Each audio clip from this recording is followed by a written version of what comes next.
Hey guys, welcome back. In this video, I'm going to show you how to use transpose to flip data on its side. Let's get started. I have a list of desserts arranged into two rows, with the price below each dessert's name. This arrangement is not ideal because if I add more desserts type, I'm going to have to do a lot of horizontal scrolling. So I'd like to rearrange it into two columns instead. And Excel can actually do this automatically.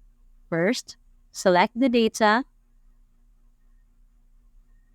and then press Ctrl+C to copy it.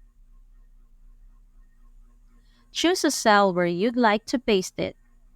This needs to be somewhere outside your original selection.